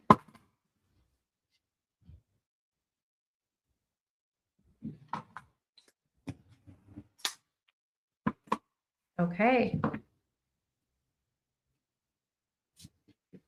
So our backing is on. Now we're ready for the fun part, right? Binding. Wait, it hasn't been fun yet? Binding is the most fun. No, I'm teasing. I'm teasing because you hate it. I don't think binding is the most fun, but it has to be done, right? And one thing I want to mention, if you have been here for all of these sessions, I did trim my blocks a little bit wrong for this size because I'm going to have binding stitched to these sides. So I should have left my battleizer in, but it's fine. It will be okay. So let's do binding. How many of you love doing binding? Does anyone love I bet someone does. Some of you guys have to. You got any questions? I saw you starring some. Well, you can always review them when you're done talking. Okay. All right. So I have my strip of binding fabric right here. It's all prepared and ready to go. And I cut it to 2. What did I cut this one to? 2 1/4 inches is what I cut it to. You'll see 2.5 inches is actually pre-marked on the Trimmer by George tool. Oh, Mary Beth loves to do binding. Oh, Mary Beth. And Joni. Local? Oh, Joni. Are you local? Do you have to finish my quilt? Okay. You are in a goofy mood. I'm sorry. I'm sorry. It makes it, I don't know, more embarrassing for me. I don't know. Okay. So I have my strip of fabric cut for my binding. I cut this to 2 1/4. It is marked to 2.5 on the Trimmer by George. So 2.5, I would recommend if you're hand sewing it on the back. I like to cut it to 2 1/4 because I like to finish everything on the machine. I'm not good at hand sewing. If I hand sew it, it's probably not going to last long. So I like to trust the machine. I think the general consensus is that they're just like it because it means they're at the finish line. Okay. So they don't really like Well, it. one of them I don't really know. loves doing it, but most other people are saying it just means you're close to being It is finished. a fun challenge. I'll say that. It's always fun at the very end to go, how do I twist these so that they go together? But hopefully we're going to get through this just fine and it'll make sense as we do it. So I've got my binding strip, and then how you prepare it is you're just going to fold it in half, wrong sides together, and just press the length of it. Okay, so let's get started. So I like to attach my binding to the front of my project and then bring it around to the back. And to do that, I'm going to have this right side up, right? And I'm going to leave a little bit of a tail when I start. So I'm going to leave a tail, about 6 to 8 inches long. And I'm going to start somewhere in the middle on the bottom of my project, or sometimes I'll start on the side, but kind of on the bottom of my project is where I like to start. And how I'm going to do this, I'm actually going to start over on this side, is I just take the raw edges of my binding and I'm going to align it with the raw edges right on the edge of my blocks that I have joined together. And then I like to use a 1/4 inch foot when I attach these. I think it makes it a little bit easier for me. If you want to use just the guides and you don't need that 1/4 inch foot, you're perfectly fine doing that. I like the 1/4 inch foot, but I'm going to use some pins and just kind of walk through this. Leave my little tail, align it, my raw edges with the edges of my block. All right, so there's my tail. And I'm just going to start stitching right about here, come over to my corner, and I'm going to stop stitching a 1/4 inch away from the very edge of my project. So right at my basting stitch essentially is where I'm going to stop stitching.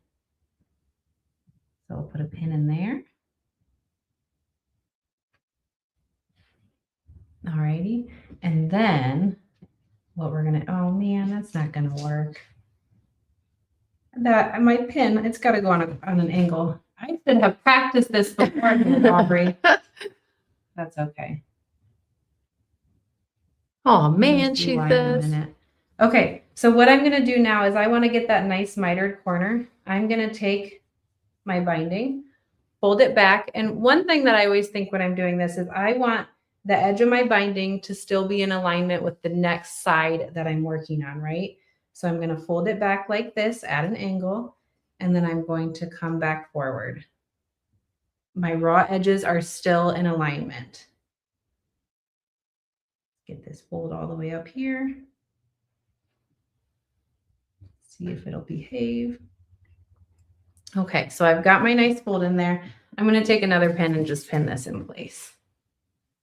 This is a nice way to do like a dry run to make sure if you have seams if you've had to join end-to-end pieces to get all the way around your wall hanging, that your seams aren't falling in a corner or anything like that.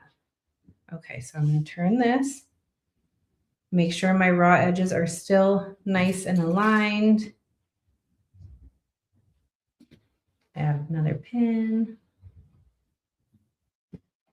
All right, and then I'm going to come to my next corner. I'm going to stop stitching a 1/4 inch from the very edge, and then I'm going to do my mitered corner by folding back on that angle. And then see how my raw edges are still kind of in a nice line right here. And then I'm going to fold back this way. Again, that's what's going to give you that nice mitered corner.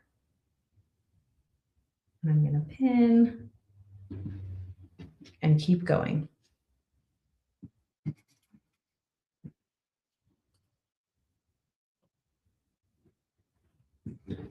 It's so cute.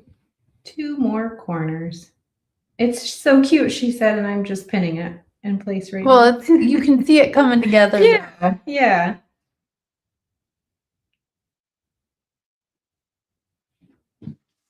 All right, last corner. Am I still on camera or am I pulling it too close to me? There we You're go. good. Okay. And again, I like to use my 1/4 inch foot as I'm doing this. It's just a nice guide for me. We get that question a lot about pins or clips. We always use pins, but if you like clips, then Yeah, you do you. yeah. Here's my last corner. Pinning in place. Okay. Now this is the fun part, right? I think this is kind of fun. Okay. You do? It's just a fun challenge. I feel like And- there's certain parts of all of this that people, it's like their thing they don't prefer Or they do. or they prefer- do yeah. prefer. Yeah. You know what I mean? Yeah. Okay. So this part, this is where, you know what? I forgot. What do you need? That's okay. We're going to eyeball it. So sewing gauge. You know what? I am going to run and go grab one. Give me 1 second. All Sorry. right. Hold, need a utensil. Got it. I knew it was close. So this part where you're joining your ends together, it's important that you know the width that you cut your binding because that's how much you want those 2 tails to overlap. So I cut mine to 2 1/4. So I want mine to overlap 2 1/4. So this is where I'm going to give this, I like to give this just a nice little trim. My tail, my original tail, right where I started. And we're going to say I started stitching right at this pin. So this is my tail that's left right here. So I want this tail to overlap this one by 2 1/4 inches, 2 1/4 inches. So I like to just lay my little sewing gauge right down right here and then just kind of fold my other tail back onto my sewing gauge, 2 1/4 inches or 2 1/2, however wide you cut your binding. And then I've got it 2 1/4 and I have it folded. See how I have it folded? Can you see that? I'll kind of show it again. So I'm laying it right where I need to. I just remove my sewing gauge then because I know it's 2 1/4. And then I trim that tail. So I've got that 2 1/4 overlap. And now we have to get these 2 joined so that they still lay nice and flat. So this is where I'm going to take the original tail. So I started stitching right here and I'm just going to unfold it and lay it flat. I will say I do personally find this more challenging with a smaller project. So I might fumble a little with this. Bear with me. We'll get there, right? Yep. I still have not mastered the end of binding. That's okay. I don't know that I have either, but because I would say mastering, you can do it really, really simply all the time, but that's okay because you'll learn a little bit more each time you do it. So I'm going to take that original tail, lay it flat. It's right side up. Then I'm going to take the end tail. I'm going to open it up. It's right side up, but I want to place it right side down, right over top of my other one. Okay. I could see how this would be more of a challenge on a smaller project. Yeah, because it's going to fold up on me like this and it's going to make it harder to see. But what I'm going to do is I'm going to put a pin in here and hopefully show how it will lay is the goal. So once I have these 2 ends together like this, right sides together, I will take it over to my machine and I will stitch from this corner down to this corner. And I pinned kind of where I'd be stitching because now I can see how it's going to lay on there. It's going to lay nice and flat right there after I stitch that together. You know if you've done it wrong because you're going to end up with it all twisted if you're stitching, from the wrong corner to the wrong corner. I'll kind of show you what that looks like. Hopefully this is a nice visual. So if I were to stitch from this corner down to there, it is not going to lay flat. And then you know, uh-oh. Yeah. And then you got to take out your stitches, and that's okay because you can always redo it and get it stitched on there the right way. I love little tips to know if you're setting yourself up right or not. Yeah, I think it's before you helpful actually to go do pin it, because I think those are the things that, in my experience, that I've struggled with the most is which way are you stitching? Am I, which angle am I stitching that at? As well as which way am I turning those tails when I'm joining them? So it's just going to take a little bit of patience, but I think kind of pinning things prior to actually stitching everything and cutting everything can be helpful for you. So I hope that this was helpful. I'm not going to torture you guys and make you sit through watching me put this all on here. But I hope that was helpful. Are there any questions? Let me see. So take your time in reading those. Okay. Because I pinned quite a bit of stuff.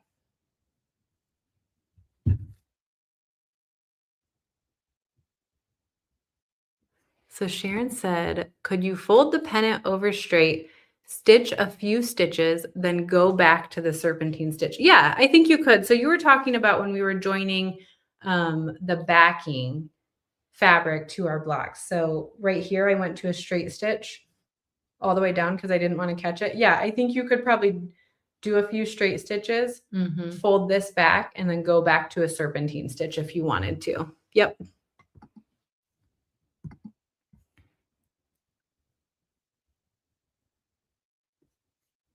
Okay, Janie said, when assembling the blocks, like the 9 patch, how do you press row 1 and 2 to one side or press open, bulk and intersection? So, and then Janie, later you said, I am talking about putting rows together. So yeah, when you join the blocks in row 1 together, you're going to press all your seams to one side. In row 2, they will be to the opposite side. Then when you join rows 1 and 2 together, you're just going to take that seam and still press it to one side.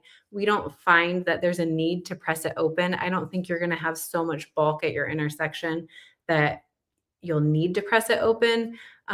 If you prefer to press it open, I think that would be just fine as well. I just don't know that it's necessary.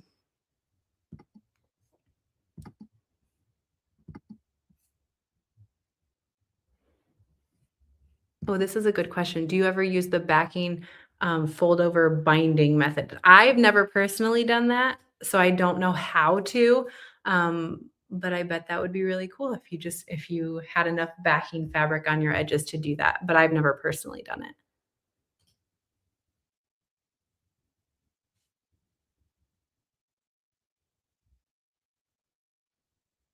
Okay, Gail said, put Gail's up there. Sorry, sometimes I just have to. For all the newbies, if you are going to do a couple or few of the blocks and join together to make a small project, do not trim away the outer 1/4 inch of battleizer. Yes, Gail, she's speaking to the fact that I did trim when I did the demo on this, I trimmed them a little wrong. So just to clarify, just in case that is still a question, when you're trimming your blocks, like we did in session 3, so right around 11 a.m. when we trimmed our blocks, it was about, if anyone's watching later or if you want to rewind, it's about an hour in. We trimmed our blocks. So any block that will have another block joined to that side, any side of your block that will have another block joined to it, you'll trim like I did in the demonstration. So all of your battleizer will be trimmed away right up to the basting stitch. But when you have a border block like this, here's your border block, this outside edge that has the binding sewn to it, you want to leave your battleizer in there. So you just trim a 1/4 inch through all layers. So we showed the demonstration on trimming as if it was an inside block, but then we used the same stuff for binding. Yes. And then binding I was like, wait, I'm supposed to put binding on there. Yeah. So yeah, sorry about that. Okay. All right. All right. Let's see if anything different came in. All right. Okay. I think we did it. So did you guys like this? It was I feel like kind of an expanded demo. Fun. Yeah. Like we don't usually go into the binding and all that kind of stuff. So hopefully that was helpful. Someone asked for the no hand sew hanging, like the video on that. I think we have like the perfect beginner course coming up at I the hope beginning so. of March. I hope so. And I think in that we're actually going to do Yeah. another demonstration on Yep. that as well. Yep. So we will try to find that link for you, but also we're going to do that again coming up, which I think will be very nice. So, okay, Sarah, that was super helpful. I think everyone enjoyed it. Yeah, I hope it was helpful. Let us know your feedback on it. We always like to hear feedback from you guys.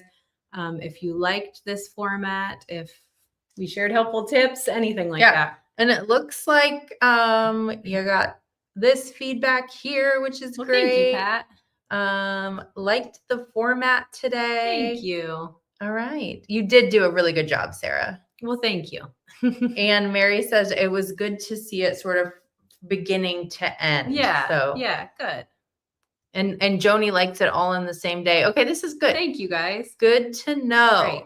All right. So if you have any lingering questions, though, please feel free to reach out. I think that you did an amazing job covering it all. Thank you. We answered the questions that we did see. So if there's anything else, just get a hold of us. You can email Nina or you can give us a phone call and you're looking at something. Yeah. Can I answer? Can you put Sherry's comment up on the screen? Yeah. Okay. Sherry said, when you fold over the binding, sorry, Aubrey, sorry, because I Do you want interrupted the you. camera? Oh, no, you're okay. When you fold over the binding, how do you stitch it down if you don't hand stitch? Well, so I just use my machine, Sherry. So I'm going to do where my pins are, obviously, I'm going to be stitching with my 1/4" foot, folding it like that. I've joined my ends. And then what I do is I fold this to the back. So I'm going to fold it to the back and press it. And I just finish it on the machine. So I pop a monopoly invisible thread in my needle and my bobbin, and I just stitch in the ditch right at the edge of my binding fabric. So right between my binding fabric and my block, I stitch in the ditch, and it gives me that finished edge right there. So I just, that's my personal preference. You might love hand sewing. I know Annie likes to hand sew hers. I like to use the machine. So, but that's how you do it. All right. Fantastic. All right. Well, thank you guys for hanging out with us. Keep posting your pictures in our VIP Facebook group and or the event that's in Facebook. It's just really nice to see all the creations come to life. It is. And if you have any questions, reach out. But thank you. Oh, Friday. Annie and I are going to be live Friday. I cannot. Do you remember what it is? Now I do. Okay. It's a mystery to you. You always surprise me with these things, and my brain can't catch up. She's like, I'm doing this leprechaun thing. I don't know what you're talking about. Leprechaun mode. So come back Friday at 2:00 Eastern time on Friday. Annie and I are going to be live. I think I'm going to throw in a special announcement, not to burst Sarah's brain. She knows what it is, but she doesn't know what I'm talking about. And so special little announcement coming. And we're also going to reveal the mini mystery mailer. The mini mystery mailer, we do still have some in stock. So if you are intrigued, it comes with the design that's a mystery and some super cute fabric. It's over on the website. And on this Friday, February 13th at 2 p.m., we're going to do that reveal with a special announcement. So we will see you then. Thanks for joining us.